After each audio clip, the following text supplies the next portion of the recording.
se cansou de dormir sozinha esperando por mim, e nessa noite resolveu dar fim na sua longa e maldita espera. Aí, Joaquim Manuel! Não quis mais levar a vida de mulher honrada, se na verdade não adiantou nada ser mulher direita conforme ela era.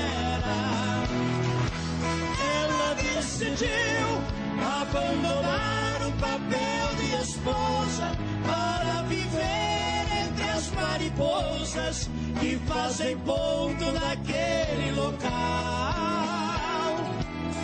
A minha vida, muito mais errante, agora continua.